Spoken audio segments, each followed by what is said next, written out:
Bienvenidos a todos los seguidores de Bolivia Verifica. Estás en el espacio Recuento 2020 para conocer a los candidatos a la vicepresidencia. En esta ocasión, entrevistamos a Tomasa Yarwi Pacumé. Este es el perfil de la candidata.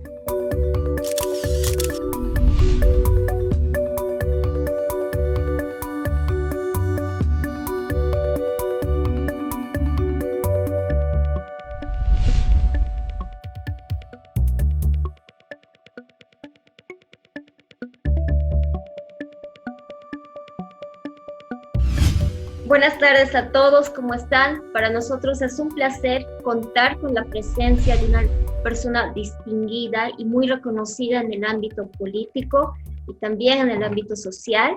Ella es candidata a la vicepresidencia, Tomasa Yarwi, junto al candidato Jorge Tuto Quiroga. Bienvenida, señora Tomasa Yarwi, es un placer contar con usted en este espacio que se titula Recuento 2020, un espacio periodístico de entrevistas para Bolivia Verifica. Gracias, querida Jacqueline, por este momento que me das para dirigirme al pueblo de Bolivia. Sí, efectivamente, yo soy candidata a la vicepresidencia, pues acompañando al exmandatario Jorge Tuto Quiroga, pues presta aquí para lo que podamos conversar de aquí para adelante. Gracias, señora Tomasa. Bueno, tengo entendido que usted nació en una comunidad Mancajalpa de la provincia oropesa de Chuquisaca. Si yo doy algún dato errado, está en toda la libertad de corregirme. Viene de una comunidad quechua y para usted la vida en realidad no ha sido fácil desde su niñez. Quisiera, por favor, si nos puede compartir un poquito ese espacio de su vida cuando empezó a estudiar desde su comunidad y tuvo que trasladarse a la ciudad de Sucre. Así es, querida Jack, que yo soy de la comunidad indígena quechua, Colpana, que está a unos 65 kilómetros de la ciudad de Sucre, pues una comunidad como las que hay en nuestro país. Allí nací, allí crecí, tuve la gran oportunidad de venir a la capital a estudiar, pues que generalmente en esas épocas pues no nos permitían el estudio a las mujeres. Pues soy una mujer afortunada en ese sentido, pero al mismo tiempo me golpeó durísimo la pobreza, la discriminación por ser mujer indígena. Pues yo tuve que cambiar la vestimenta incluso para ser aceptada en una educación en la capital. Eso llevó a mi vida pues para incursionarme en la vida sindical. A los 11 años fui dirigente sindical, a los 17 años estaba dirigiendo la organización campesina de Chuquisaca. Estuve junto a grandes líderes como Genaro Flores, Lechín, grandes maestros que lamentablemente ya no están en esta vida. Luego, después reflexionamos entre varios pueblos y decidimos ingresar a la vida política. Me convertí en la primera mujer indígena concejal municipal y luego fue una sorpresa grande también recibir la invitación del expresidente Jorge Tuto Quiroga, que me invitó a ser la primera ministra indígena en la historia de Bolivia. Pues también soy la primera mujer indígena quechua como candidata a la vicepresidencia. Es de profesión abogada y estoy cursando actualmente una maestría en Derecho Constitucional. Y bueno, toda mi vida pues he trabajado por encontrar mejores condiciones de vida para nuestros pueblos. Siempre he trabajado con los movimientos sociales, en la vida política, en la vida sindical. Y hoy pues en este reto importante para mí, Yo sé que es muy difícil, Jacqueline, como tú comprenderás, pues cuando uno es líder sindical, líder política, no deja de ser madre, esposa, pues se triplifica el trabajo, uno tiene que hacer el doble, triple esfuerzo, sacrificio, pero bueno, eso nos ha tocado hacer a nosotros y aquí estamos para representar a esa mujer digna, a esa mujer valiente. En mí van a tener la, la representación de las mujeres, de los pueblos indígenas y ante todo el Perfecto, señora compromiso Teresa, con todos claro. los bolivianos. La comprendí perfectamente. Sobre esa experiencia que usted ha vivido, ¿cómo analiza? Al inicio de empezar el siglo XXI, se ha dado un boom en el tema de la participación femenina en la institución pública. Usted empezó con nombramiento que tuvo como primera ministra de Asuntos Campesinos durante la segunda gestión de gobierno de Tuto Quiroga. Casi 2 décadas después, ¿cuál es su análisis en relación a la participación de la mujer en la gestión pública? Bueno, Bolivia pues aún mantiene el sistema machista, ¿no? Radical, no solamente en el tema de discriminación, sino en el tema del machismo, pues no, aún todavía vivimos en desigualdades en el sector público, en el sector, en la vida privada también, pues como comprenderás, se ve mucha violencia hacia las mujeres, el tema del feminicidio ha aumentado muchísimo más, lamentablemente. Pues ahí yo tengo una propuesta muy clara.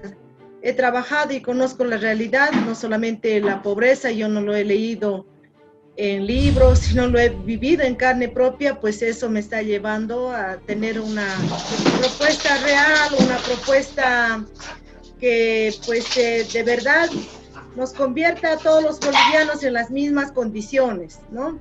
Nos miremos de igual a igual, respetándonos, respetando nuestros derechos, y yo estoy segura que vamos a lograr eso. Ahí tengo mi propuesta precisamente, pues crearé una defensoría de la mujer al nivel de la vicepresidencia, donde vamos a primero, como primer punto, vamos a ver de cómo o dónde pues se paraliza todo el tema esto de los procesos del feminicidio. Sabemos que no se protege a las víctimas, muchos se quedan simplemente en la denuncia, pues y no se logra las sanciones correspondientes. Ante todo, debemos dar a todos los violentos, pues dar sanciones ejemplarizadoras. Hay que fiscalizar en ese sentido, que realmente se ejecute en el marco de la ley. Y en segundo lugar, querida amiga, ¿qué es lo más importante? Antes de llegar a ese extremo, podemos tener sanciones ejemplarizadoras, pero ante todo hay que prevenir. Yo tengo una política de prevención que vamos a ejecutar desde el gobierno central como política pública, en la medida de que el Estado tome como política pública de prevención el tema de la violencia hacia las mujeres en coordinación con los gobiernos departamentales y municipales, y fortaleciendo desde los hogares, pues hay que trabajar en temas de prevención desde el hogar, en coordinación con las instituciones, incluso en los colegios, pues vamos a poder erradicar. Tenemos que tener como política pública, a partir de una coordinación de la Defensoría de la Mujer y de la Niñez, que lo tengo claro cómo voy a trabajar en ese sentido, y pues solo una mujer que conoce este campo pues podrá realizarlo. Según le estoy entendiendo, señora Yarwi, está proponiendo una defensoría de la mujer, pero trabajar en paralelo con la prevención. Y ese trabajo en prevención también implicaría trabajo en educación, porque el tema de la violencia toca a todas las culturas y a todas las clases, si se quiere, clases sociales. Leímos nosotros las propuestas de Libre 21 y una de las que me llamó mucho más la atención fue que al feminicida se le va a dar o se va a proponer cadena perpetua para el feminicida. ¿Eso es posible desde su conocimiento en derecho y desde su conocimiento de la realidad machista de la actual sociedad?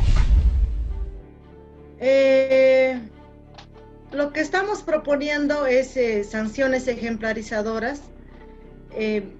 Primero, a toda la gente que pues comete este delito en el tema de la violencia hacia la mujer, hacia nuestros niños, sobre todo en temas de violación y bueno, y feminicidio, ¿no? Que de verdad nos está golpeando duro a toda la población en general. Pues ¿quién no tiene una mujer en un hogar? Tiene una hija, tiene una hermana, una madre, y cuando se va la vida es pues algo doloroso. ¿Cuántos niños quedan huérfanos o la pérdida de hermanas, de mamás? Entonces es un tema global, es un tema que entre todos tenemos que coadyuvar en esto. Por eso estoy proponiendo primero sanciones ejemplarizadoras para aquellas personas que cometan el delito. Y segundo, crear la Defensoría de la Mujer, más o menos como la Defensoría del Pueblo, para que la población nos entienda de ese nivel, que fundamentalmente pues va a ser un seguimiento a este tema de las sanciones, porque hay muchos que se quedan en la denuncia, pues no se protege a las víctimas, no se llega a la conclusión de sancionar o a la sentencia final, como llamamos nosotros, para que pueda pues ejecutarse de todo el daño que ha ocasionado la persona que ha cometido este delito. Sí, pero si bien es cierto eso, señora Yarwi, si bien es cierto que hay demora en el acceso a la justicia, ¿será que el tema de las sanciones y el tema de la prevención o del seguimiento que se pueda realizar a través de esta defensoría que usted está proponiendo va a ser suficiente para reducir los índices de tanto de feminicidios como de violencia en sí? Querida Jacqueline, dos cosas que van paralelos. Primero hay que sancionar, hay que proteger a nuestros niños, a las mujeres, porque sí, seguimos siendo sectores vulnerables. Por una parte hay que implementar desde el gobierno central como política pública de prevención. Eso del SLIN, que tenemos defensorías aquí y allá, para mí no funciona mucho porque no hay una coordinación ni tampoco hay una política pública desde el gobierno central.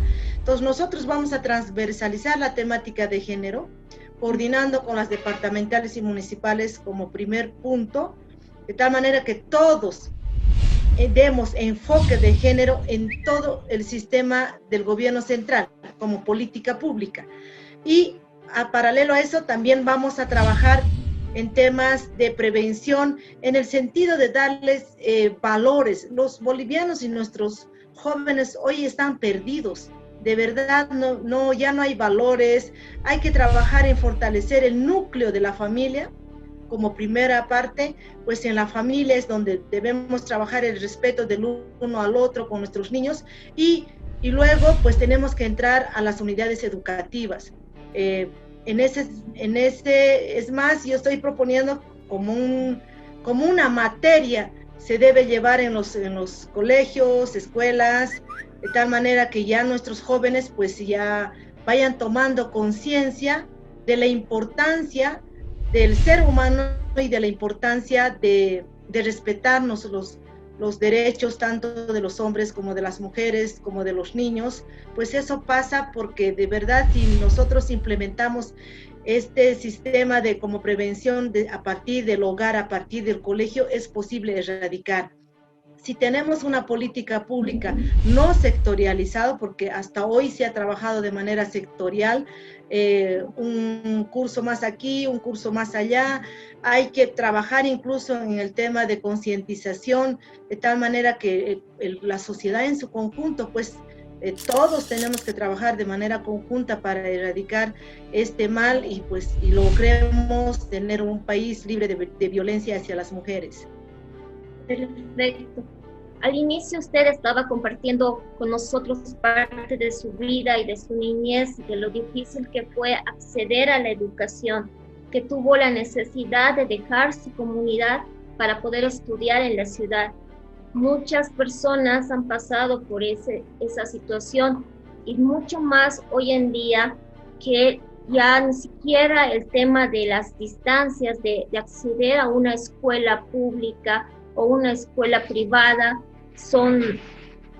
es el único factor que pueda ser preocupante, sino que también a raíz de la pandemia que estamos todavía viviendo, se ha tenido la necesidad de habilitar una nueva plataforma para la educación y tratar de que esta plataforma, que es el Internet, pueda ser inclusiva para todas las áreas y todos los sectores rurales.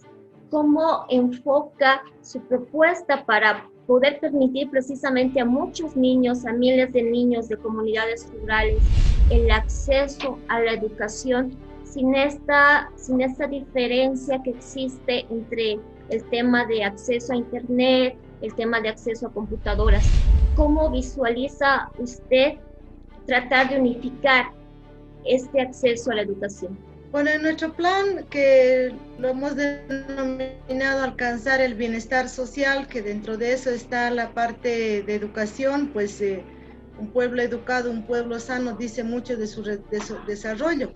Es que vamos a trabajar en mejorar el nivel educativo, pues ahí tenemos poca infraestructura, el nivel de los docentes hay que actualizar, el tema del equipamiento, pues hay que dar todo lo que necesitan para que nuestros docentes, nuestros profesores, tanto en el área rural como en el área urbana, pues impartan una educación a la altura que el mundo está pidiendo. Bolivia, tenemos que estar al mundo, incluso el mundo digitalizado. Lo que tú decías, tuvimos que clausurar el año escolar porque pues no teníamos un celular, un medio, cómo acceder a plataformas, o no hemos tenido internet.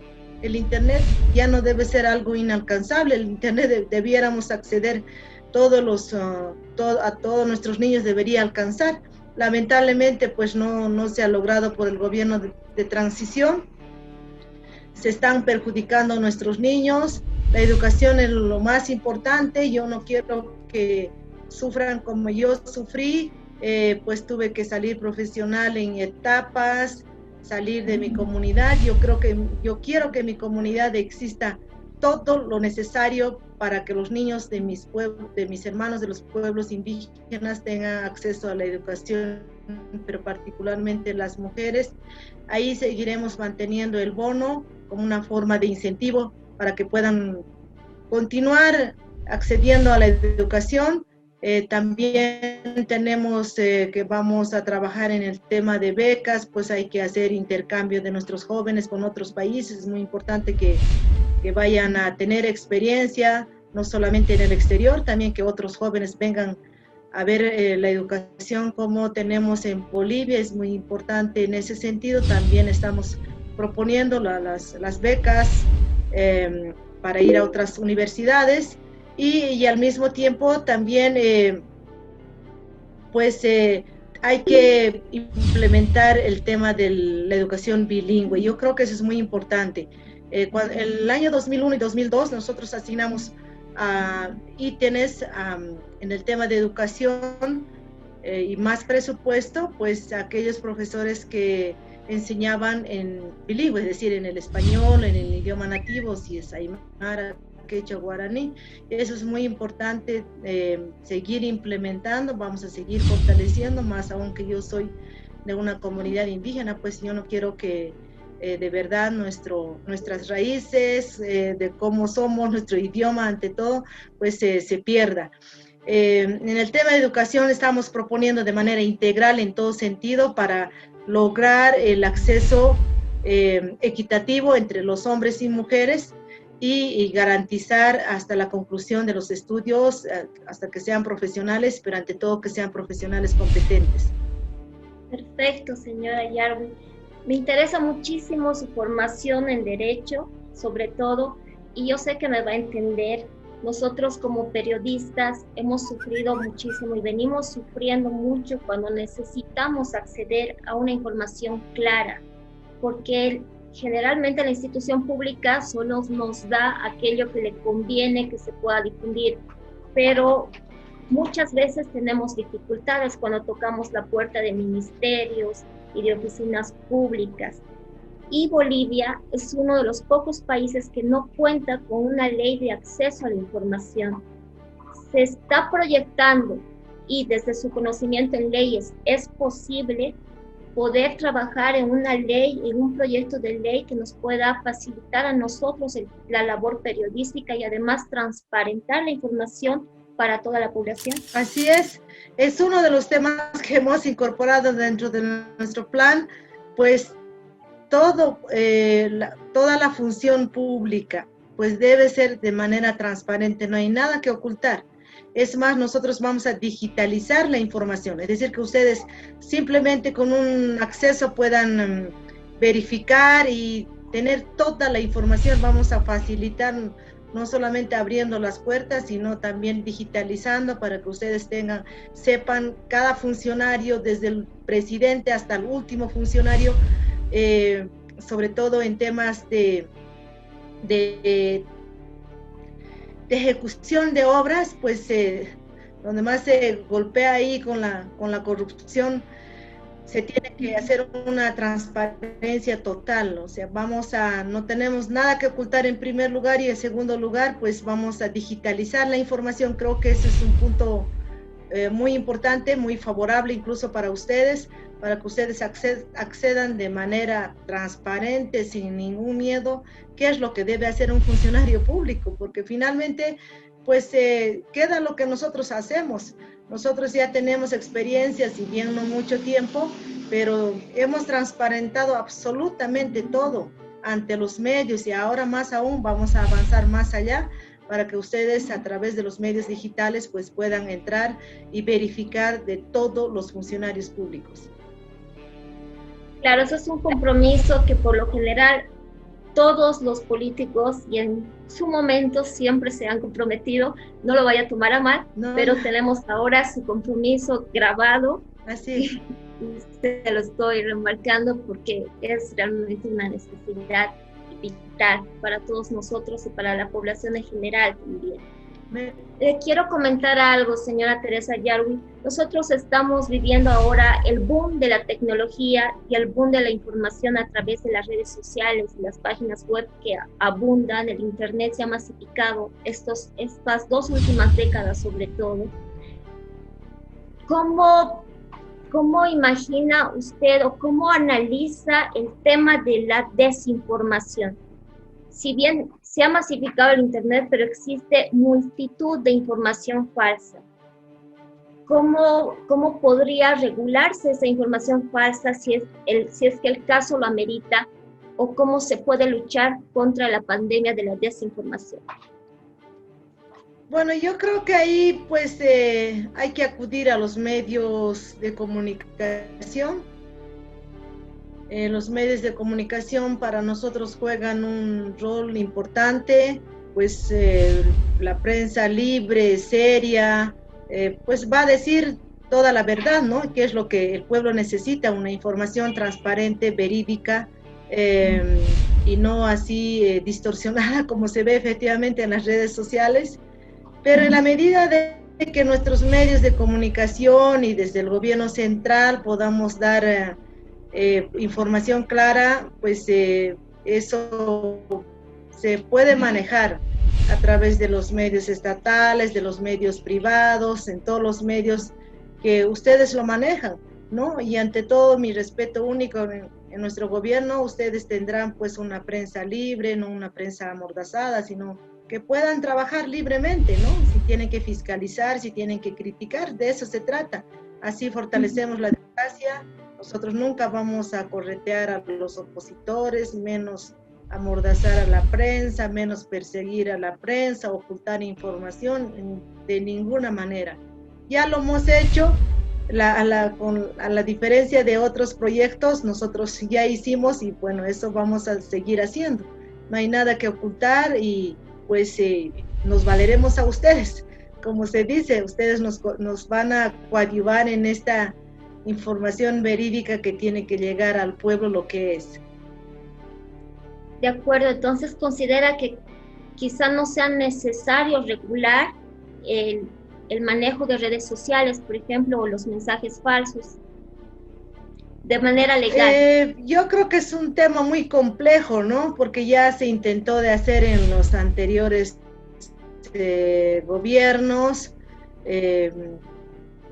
Me parece que sería un grave error entrar a eso de que aquel opositor que dice una cosa en Facebook, en Twitter o Instagram, pues dice su sentimiento, ¿no? Su sentimiento, lo que quiere expresar. Ahora, de hecho hay alguna gente que de verdad es perversa, pone en esa información de redes información falsa, pero ahí se tiene que imponer ante todo, como te decía, pues una información de ustedes, ¿no? De ustedes, de los profesionales que manejan una prensa imparcial, que es lo que queremos, y ahí hay que acudir a través de los medios estatales y privados, y en ese sentido esto se va, finalmente el pueblo se da cuenta cuando es una información falsa, porque eso de controlar, de regular, me parece muy, muy complejo. Hay que trabajar más en transparentar la función pública y fundamentalmente trabajando con ustedes de manera coordinada, respetando siempre su independencia. Esto, la comunicación va a llegar nomás en todos los sentidos a la población y no va a haber necesario, incluso si hay una información falsa, pues eso, pues por sí solo cae, así es que no creo que sea algo importante de estar regulando y persiguiendo a aquel opositor. Nosotros no somos de esa línea. Perfecto. Sin embargo, tenemos, por ejemplo, en el tema de redes sociales y de acuerdo a las leyes, sobre todo la ley 243 de violencia política contra la mujer, existe muchos mensajes precisamente de ataque a la figura femenina, venga esta representación del partido que venga. Ese tipo de norma vigente intenta, digamos, proteger a las personas, a las mujeres en este caso, de esta violencia política mediática. ¿Considera que eso se debe todavía reforzar, tal vez, tratar de impulsar para que continúe en su cumplimiento? Así es, bueno, falta mucho, pues, querida Yaque, ¿no? Es un proceso como todo, pues hemos iniciado de cero, hemos logrado el 30, el 50%, me dirás a mí lo que he pasado. Sé cómo una mujer, no solamente se esfuerza para llegar a esos cargos, sino los ataques que recibe de todo, ¿no? Dañando la dignidad de las mujeres, pues es una lucha muy, muy, muy fuerte, pero bueno, ahí estamos y estamos logrando esto. Hay que seguir avanzando entre todas las mujeres, sin diferencia de partidos. Yo siempre digo eso, si la violencia a veces nos golpea sin ver los colores políticos, sin ver la clase, si eres indígena o eres profesional, a todos nos golpea la violencia hacia las mujeres, y en todo sentido, no solamente hablo de una violencia política, una violencia laboral, la violencia en todos los niveles. Entonces es un tema que hay que seguir construyendo, hay que seguir trabajando, hay que exigir que haya una aplicación correcta de las normas vigentes, que ya los tenemos. En el tema político, sobre todo, se ha avanzado muchísimo. En el tema de la sanción sobre el tema del feminicidio también. Hay que seguir trabajando de manera conjunta. Ojalá que veamos todos en ese sentido un solo horizonte, las mujeres, de lograr un país libre de violencia. Ojalá que las otras mujeres también aporten en ese sentido, pero en el caso de mí, pues en mí tendrán una aliada, tendrán una defensora desde la vicepresidencia, porque se trata de eso. Solamente una mujer que pueda lograr estar en esos cargos, pues va a ser nuestra aliada, ¿no? Y hay que ponerse siempre que cuando uno está en ese cargo, detrás de nosotras están muchas mujeres, no solamente estamos nosotras, yo siempre lo tengo claro eso y así lo llevaré desde la vicepresidencia, trabajando, avanzando poco a poco entre todas las mujeres para erradicar la violencia, para lograr una efectiva aplicación de la normativa vigente y defendiendo y protegiendo y coadyuvando como política pública a los sectores vulnerables que para mí siguen siendo las mujeres, los niños, los jóvenes y los pueblos indígenas. Perfecto. En esos avances precisamente legislativos tenemos que en el Código Electoral se da ya la paridad 50-50. La Alianza Libre 21 ha cumplido, ¿considera usted que ha cumplido con esa paridad de 50 candidatas mujeres y 50 candidatos varones, tanto para diputados uninominales, plurinominales, senadores y en su caso en el binomio?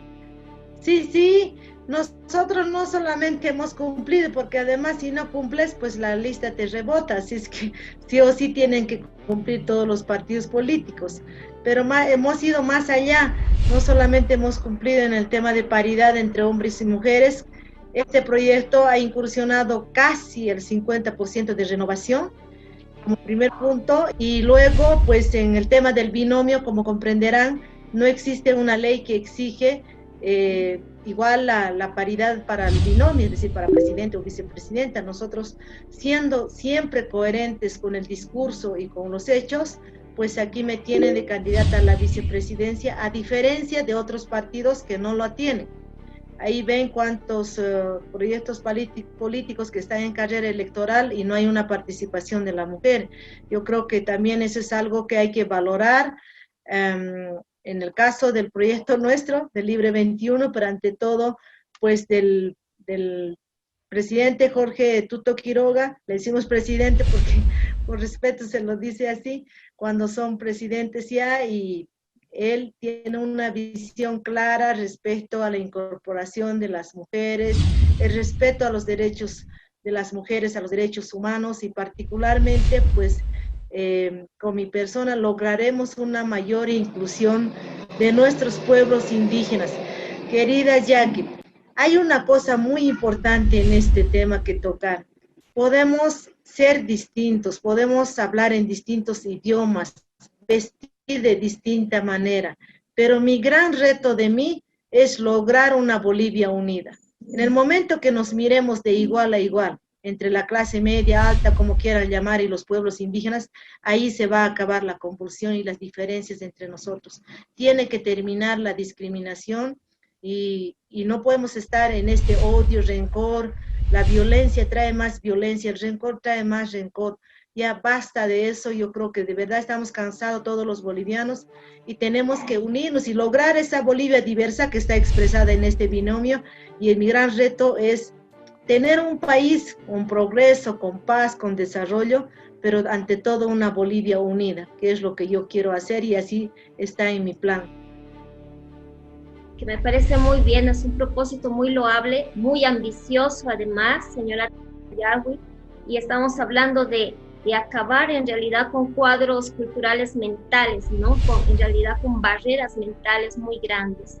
Pero, ¿qué sería lo primero, la primera tarea que usted haría en caso de ser gobierno? Lo primero que tiene que cambiar, lo que se ha fijado ya en la cabeza que va a ir, va a tomar la vicepresidencia y va a transformar.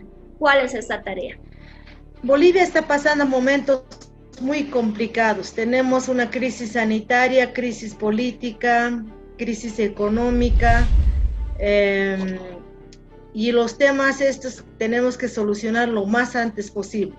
Por eso, con el expresidente Jorge Tuto Quiroga, que es candidato actual ahora a la presidencia, pues inyectaremos de 8.000 millones de dólares a la economía boliviana de cooperación internacional. Esto es muy importante. Es la única propuesta que nosotros tenemos, viendo el colapso casi ya de la crisis económica que estamos viviendo. No sabes cuánto dolor yo siento, que prácticamente creo todos los bolivianos. Yo veo ya las pequeñas y microempresas están en quiebra total, hay un desempleo, la gente se está empezando a desesperar, no hay plata en el bolsillo, la plata no alcanza para ir al mercado. En las tiendas ves vos tiendas cerradas, las peluquerías, todos, restaurantes, cafeterías, todos están cerrando. Y eso está generando hambre, generando desempleo. Entonces, lo primero que hay que hacer es darle estabilidad económica. Y nosotros sí vamos a dar eso con la experiencia que tiene Tuto Quiroga. Ya lo hizo cuando él estuvo de presidente y lo va a volver a hacer con esta inyección económica de cooperación internacional de un monto que más o menos se prevé que ha desfalcado el movimiento al socialismo, y con eso, ya teniendo la estabilidad económica, pues ya trabajaremos el tema del empleo, el tema de industrialización del litio y todo un tema que tenemos en el programa. Como primer punto, eso es muy importante, el tema del bolsillo de la plata, porque todos vivimos de eso. Si no hay empleo, si no hay plata, pues la gente va a empezar a salir a las calles y se va a convulsionar el país. Lo primero que hay que hacer es estabilizar la parte de la economía. Segundo, tenemos que darle una estabilidad social. Yo no he escuchado a ningún proyecto hablar de estos dos temas fundamentales que nos va a golpear en los próximos 5 años. Conmigo tendremos la paz social. Sé cómo voy a trabajar con los pueblos indígenas, sé por qué marchan, sé qué reivindicaciones tienen, sé que en qué momento ellos tienen una visión política, pues devolveré la legitimidad y la independencia a las organizaciones sociales.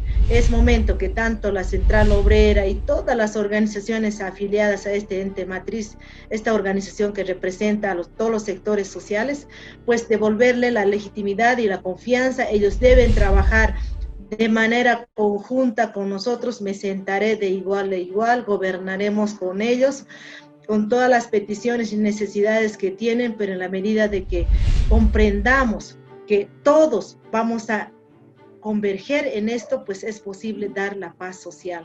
De lo contrario, pues cualquier gobierno puede entrar al día siguiente, va a tener convulsión social y una inestabilidad social. Entonces, dos temas importantes que para mí es fundamental: la estabilidad económica que vamos a lograr con la experiencia que tiene un hombre estadista como es Tuto Quiroga, y con mi persona que conozco mucho y he tenido trayectoria en eso, sé perfectamente cómo y qué necesitan nuestra gente, pues daremos paz social, es decir, lograremos estabilidad económica y estabilidad social. Con eso, pues vamos a empezar de ir hacia adelante y gobernando para todos los bolivianos. Eso que te decía, tenemos que converger todos, indígenas y no indígenas, gobernar para todos los bolivianos, pero con oportunidades para los sectores que más necesitan. Hay que darle su lugar, hay que comprender, hay que escuchar, hay que resolver las necesidades para los sectores que más necesitan, pero no hay que olvidarnos que cuando uno llega al gobierno, pues tiene que gobernar para todos los bolivianos. Es como un padre de familia que tiene que coadyuvar a todos sus hijos. Seguramente tendrás niños un poco más que necesitan, otros niños que necesitan menos, pero son tus hijos. Es así cuando uno llega al gobierno central. Le agradezco muchísimo, señora Tomasa Yarwi. Mil gracias por su predisposición, por todas sus respuestas, por compartir con nosotros y por estar presente en este espacio para escucharnos y también para que nosotros podamos escucharla a usted. Mil gracias y gracias de parte de todo mi equipo, de parte del equipo de Bolivia Verifica. Tiene 2 minutos para decir lo que usted desee. Yo soy la agradecida, de verdad, muchísimas gracias por la confianza que estamos recibiendo de todos los bolivianos. Ofrecemos el mejor plan, el mejor programa. Daremos toda nuestra capacidad y experiencia en esto, tanto como Tuto Quiroga y mi persona. Yo sé que estamos viviendo momentos muy complicados, sobre todo por la crisis sanitaria, pues ha desnudado de todo las necesidades que tenemos en este campo. Cada día se va un amigo, un familiar, aún todavía estamos en ese tema, pero tenemos que tener un futuro, tenemos que tener una esperanza, que es el 18 de octubre. Pues ese día vayamos a votar con mucha inteligencia, no se dejen manipular por las encuestas, voten por el candidato más inteligente, por Tuto Quiroga, que va a dar estabilidad económica y que yo le estoy acompañando para darle una estabilidad social. Así es que les deseo a todos los bolivianos lo mejor de todo, Cuídense mucho y ante todo siempre está salvar las vidas humanas. Les mando un abrazo grande y anchatapuni pachiniki Jacqueline, kay un rato parlaris kanchimanta y día kama kachun y kay elecciones chayamuktin pues tukuy rinanchis tiyan aklamuq pichus gobierno kanka kay Bolivia suyumante y ñoqa tuto Quirogawan rishani kusqa. Ojalá yanapawaykuman kananpaq astawan llank'aykunas manaña kananpaq hina pobreza nitaq maypichis compañeros tukuyman nichikusqa kanchis kay Bolivia suyupi chay tukukunqa ñuqawan llank'asun entero piskunachis hermanos kashanchis campo ladospi qankuna allin qhawasqas kanaykichispaq allinta puquchisunchis chaypaq ñuqa llank'ashani anchatapuni pachiniki mama Jacqueline. Gracias, señora Yargui, un Hasta placer. luego, gracias. Hasta luego, gracias.